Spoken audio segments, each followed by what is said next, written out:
น้องหมาเห่าเลย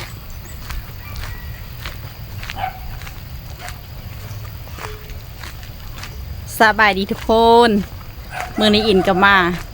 ไปก้นเอาต้นกล้วยมาปุทุกคนมาปุอยู่สวนเบิ่งบรรยากาศงามแหง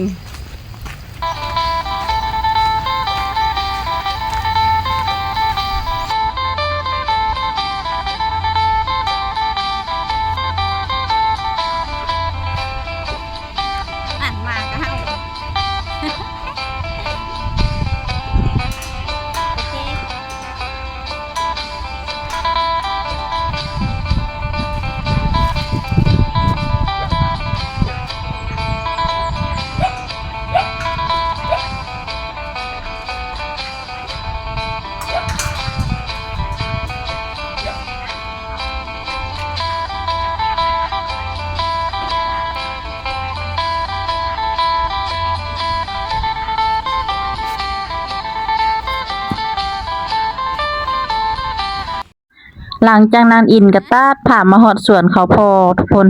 นกข่าก็หลายได้นี่คือนกข่าอายเพิ่นปลูกปาดหลายแหงขนาดเลย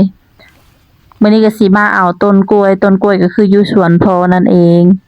ปาดทุกคนวิวนะบอกเลยว่างามแฮงอินน่ะมากบรรยากาศแบบนะเวลาอินไปเวอินยังให้ฮอดวันอาทิตย์ไว้เพราะว่าวันอาทิตย์ละอินสิได้มาสวนเสียนะอินมากแห้งบรรยากาศเป็นมื้อนี้อินก็สิมาก้นเอาต้นกล้วยเพื่อสิไปปลูกอยู่สวนอินเบิ่งนกข่าน่ะป๊าดมีแต่โกใหญ่ๆทุกคนเอ้ยเอานึ่งจำแจ่วเด้เนาะคือสิแซ่บขนาดเลยป๊าดมีทั้งไก่ทั้งเป็ดได้ทุกคนในคอกนะเป็ดเพิ่นก็หลายเบิ่งหัวหน้าข่อยก็พูดไปฮอดก่อนแล้วพุ่นเพิ่นสิเอาต้นใด มื้อนี้ก็พาพี่พาน้องมาชมบรรยากาศสดๆจากสวนป้าเติมดอกไม้ทุกคนนี่น้องมันเริ่มเทิมเลยเอานี่ทุกคนน้องมันเริ่มเทิมเลยอินนะสะอ้อนหน่อไม้ก็มีแต่โน่ใหญ่ๆอ้วๆทุกคนเอ้ยส่วนหัวหน้าเพิ่นก็มาขุดเอาต้นกล้วยอินก็สิมาเบิ่งหัวหน้าขุดต้นกล้วยมาให้กำลังใจทุกคนบ่ได้มาเฮ็ดซอยดอกมายืนให้กำลังใจอันนี้ก็เป็นต้นกล้วยหยังอินก็บ่ฮู้เด้อน่าสิเป็นกล้วยน้ำหรือว่ากล้วยเพิ่นใส่ห่อข้าวต้มนั่นถ้าเบิ่งเอาไปปลูกแล้วมันออกผลทุกคนว่ามันสิเป็นกล้วยหยังอินน่ะมากินที่สุดคือมากินกล้วยน้อยนะกล้วยน้อยๆน่ะมันหอมมันแซ่บอินก็ตั้งใจเบิ่งเอาแท้เอาว่าทุกคนมาเบิ่งได้บ่ได้มาโสยมาโซ มาโซอีกบ่ได้มาโสยมื้อนี้เฮาก็สิเอาไปบ่หลายเอาไปประมาณ 2-3 ต้นก็พอปลูกบ่หลายปลูกพอได้กินหั่นนะหลังจากนั้นอายเพิ่นก็ขุดได้โอ้ยหน่อบักใหญ่ทุกคนหน่อเบ้อเริ่มเทิ่มเลยนี่ถึกใจอินขนาดเลย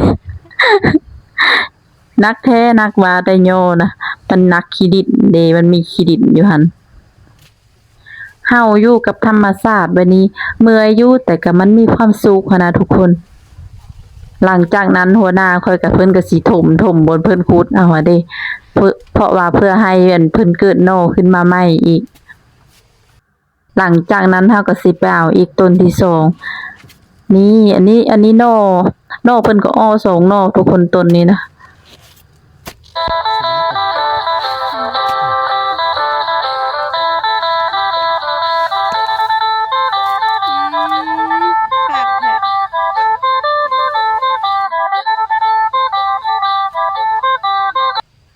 หลังจากเอาต้นกล้วยแล้วอินก็สิพามาส้มหน่อไม้ทุกคนเอ้ยเบิ่งแน่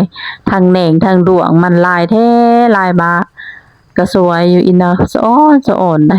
แกงสดน้ำร้อนๆเนาะทุกคนเนาะเบิ่งก่อนนี่ก็ปาดโนนะงามๆอ่อนๆได้ทุกคนอันนี้นะงามแท้งามว่าเบิ่งทุกคนหน่อไม้นะโนงามแห้งอ้วเลยซ้ำแขนอินเลย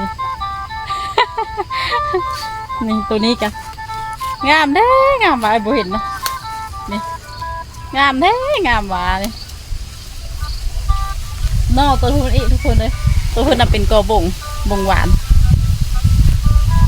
สุดยอดเลยเบิ่งเป็ดไก่ก็หยาบอยู่ทุกคนลายเทลายวาได้เห็นแบบนี้แล้วก็มีความสุขที่จริงบ่แม่นเป็ดไก่ตัวเองแต่ก็มีความสุข หลังจากนั้นเฮาก็สิมาเอากล้วยน้อยหรือว่ากล้วยน้อยหรือว่ากล้วยหอมเอิ้นแนวใดก็ได้ทุกคนสำหรับอินมาเอิ้นว่ากล้วยน้อยสินะสิเอาอันกล้วยน้อยเพราะว่าอินมักกินกล้วยน้อยหลายทุกคนเลยเวลาอินไปตลาดอินซื้ออินมีแต่มักซื้อกล้วยน้อยนะอินกินเธอนึงเบิดเป็นตั้งหวีสำหรับอิน เบิ่งกล้วยก็งามทุกคนเลยนี่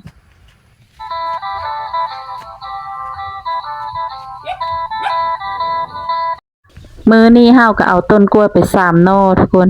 หลังจากที่เอาต้นกล้วยแล้วซุมเฮาก็พากันกลับไปสวนเจ้าของทุกคนพากันแบะต้นกล้วยอีแอะ ที่จริงก็บ่ได้นักตัวทุกคนเพราะว่ามันเป็นกล้วยเครือน้อยนะมันเป็นเครือใหญ่หันนะซิ่วขนาดเลย มักเลยเบ็ดนะทุกคนถือใจเพิ่นได้ถึงสิเมื่อยแต่ก็รู้สึกว่ามีความสุขหลายเลยที่ได้อยู่แบบนี้นะถ่ายหูปบ่เอาหูปหน้าโป๊สำหรับคลิปนี้อินก็ขอบใจทุกคนหลายๆเด้อที่มาให้กำลังใจอินมาติดตามรับชมให้อินเพื่อให้อินมีกำลังใจเฮ็ดคลิปต่อไปขอบใจหลายเด้อนี่ก็คือเป็นต้นกล้วยที่เฮาปลูกแล้วทุกคนก็คือสิมี3 กอถ้าเบิ่งว่ามันออกมาสิเป็นกล้วยหยังทุกคน